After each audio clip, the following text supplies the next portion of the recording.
Wing commander Abhinand വർത്തമാൻ പാകിസ്ഥാനിൽ പോയി കുടിച്ച ചായയാണ് ഇപ്പോൾ സോഷ്യൽ മീഡിയകളിൽ വൈറൽ. റെസിപ്പി ലതേ ഹുയെ ആന, ആ റെസിപ്പി കൊണ്ടുവരണേ. പാകിസ്ഥാൻ സേനയുടെ പിടിയിലായിരിക്കെ വിംഗ് കമാൻഡർ അഭിനന്ദൻ ഫോണിൽ പറഞ്ഞതിന് അദ്ദേഹത്തിന്റെ ഭാര്യ തൻവി മൻഹാറിന്റെ മറുപടിയാണിത്. രാജ്യം ശ്വാസമുളക്കി പിടിച്ചു നിന്ന മണിക്കൂറുകൾക്കൊടുവിലാണ് പാകിസ്ഥാൻ പിടിയിലായ വിംഗ് കമാൻഡർ അഭിനന്ദ് വർത്തമാൻ മാതൃരാജ്യത്ത് മടങ്ങിയെത്തിയത്. ISI കസ്റ്റഡിയിൽ നിന്ന് അഭിനന്ദിന്റെ വിളിയെത്തിയപ്പോൾ ഭാര്യയുടെ പ്രതികരണം ധൈര്യപൂർവ്വമുള്ളതായിരുന്നു. വ്യോമസേനയിൽ ഹെലികോപ്റ്റർ പൈലറ്റായി സേവനമനുഷ്ഠിച്ചിട്ടുണ്ട് അഭിനന്ദിന്റെ ഭാര്യ തൻവി മർമാർ. സൗദി നമ്പറിൽ നിന്നുള്ള വിളി അന്ന് ഫോണിലേക്ക് വന്നപ്പോൾ തൻവി ജാഗ്രതയിലായി. ഭർത്താവിന്റെ സ്വരം മറുവശത്ത് നിന്ന് കേട്ടതോടെ അത് ISIയിൽ നിന്നാണെന്ന് അവർ മനസ്സിലാക്കി കോൾ റെക്കോർഡ് ചെയ്തു. ഭർത്താവ് സുരക്ഷിതനാണെന്ന് അറിഞ്ഞ ശേഷം കുട്ടികളോട് എന്ത് പറയണമെന്ന് തൻവി ചോദിച്ചത്. അച്ഛൻ ജയിലിലാണെന്ന് പറയൂ എന്നായിരുന്നു അഭിനന്ദന്റെ മറുപടി. പാകിസ്ഥാൻ സേന ഇതിനിടെ തന്നെ പുറത്തുവിട്ട വീഡിയോയിൽ കണ്ട ചായയെക്കുറിച്ചായി പിന്നെ അന്വേഷണം. ഞാൻ ഉണ്ടാക്കുന്നതിനേക്കാൾ നല്ല ചായയാണോ എന്ന് ചോദിച്ചപ്പോൾ ചിരിച്ചുകൊണ്ട് അതെ എന്നായിരുന്നു അഭിനന്ദിന്റെ മറുപടി. എങ്കിൽ ആ റെസിപ്പി കൊണ്ടുവരണേ എന്നായിരുന്നു തൻവിയുടെ മറുപടി. ചായ് കൈസീതി തൻവി ചോദിച്ചു.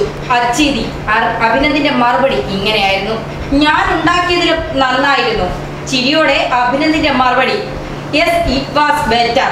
ഫെബ്രുവരി 27-ന് പാക് വ്യോമസേനയ്ക്കെതിരെ പോരാടിയപ്പോൾ പറത്തിയ MiG-21 ബൈസൺ പോർ വിമാനം തകർന്നാണ് അഭിനന്ദൻ പാക് സേനയുടെ പിടിയിലായത്.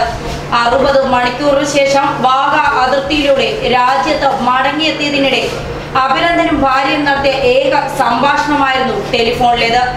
അഭിനന്ദനോട് ഒരേ സമയം സ്നേഹത്തോടെയും എതിർപ്പോടെയുമുള്ള ഇരട്ട നിലപാടാണ് പാകിസ്ഥാൻ പുലർത്തിയതെന്ന് ഈ വിവരം പുറത്തുവിട്ട ഒരു ഉന്നത വ്യോമസേന ഉദ്യോഗസ്ഥൻ ദി പ്രിന്റിനോട് പറഞ്ഞു. ഒരു പാക് ഓഫീസർ അഭിനന്ദിന്റെ വാരിയെല്ലിൽ ഇടിച്ചപ്പോൾ മറ്റൊരാൾ സ്നേഹം കാട്ടി അടുത്തെത്തി അഭിനന്ദനെ ഭാര്യയെ ഫോൺ ചെയ്യാൻ അനുവദിക്കുകയായിരുന്നു. എതിർ സേനയുടെ പിടിയിലായ ഭർത്താവിനോട് സംസാരിക്കുമ്പോൾ പതറാതെ ധൈര്യത്തോടെയാണ് തൻവി പ്രതികരിച്ചതെന്നും റിപ്പോർട്ടിൽ പറയുന്നു. സൗദി നമ്പറിൽ നിന്ന് വന്ന കോൾ റെക്കോർഡ് ചെയ്യാനും തൻവി മറന്നില്ല. ഇതിനിടെയാണ് വീഡിയോയിൽ കണ്ട ചായയെക്കുറിച്ച് സംസാരം നടന്നത്. രാജ്യത്തേക്ക് മടങ്ങിയെത്തിയ ശേഷം നടത്തിയ ഡീബ്രീഫിംഗിൽ അഭിനന്ദന് നേരിടേണ്ടി വന്ന ശാരീരിക പീഡനം വെളിപ്പെട്ടിരുന്നു. വിമാനം തകർന്ന് പാക് അധിനിവേശ കാശ്മീരിൽ നാട്ടുകാരുടെ പിടിയിൽ അകപ്പെട്ടതിനിടെ ഉണ്ടായ മർദ്ദനത്തിലാണ് അഭിനന്ദിന്റെ വാരിയെല്ലുകൾ തകർന്നതെന്നായിരുന്നു ആദ്യം കരുതിയത്. എന്നാൽ അഭിനന്ദനിൽ നിന്ന് നടത്തിയ തെളിവെടുപ്പിൽ ഇത് ISI ഓഫീസർമാരുടെ മർദ്ദനത്തിൽ സംഭവിച്ചതാണെന്ന് സ്ഥിരീകരിച്ചു. അറസ്റ്റ് ചെയ്തതിന് പിന്നാലെ ഒരു പാകിസ്ഥാൻ സൈനികൻ റൈഫിൾ പാത്തിക്കൊണ്ട് അഭിനന്ദിന്റെ മുതുകിൽ ഇടിച്ചതായി വെളിപ്പെട്ടു.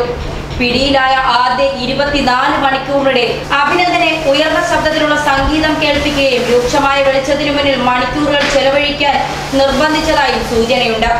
അഭിനന്ദനെ ഉറങ്ങാനോ വിശ്രമിക്കാനോ അനുവദിക്കാതെ ചോദ്യം ചെയ്യൽ സുഗമമാക്കാനാണ് ഇതിലൂടെ ശ്രമിച്ചതെന്നും ദ പ്രിന്റിന്റെ റിപ്പോർട്ടിൽ പറയുന്നു.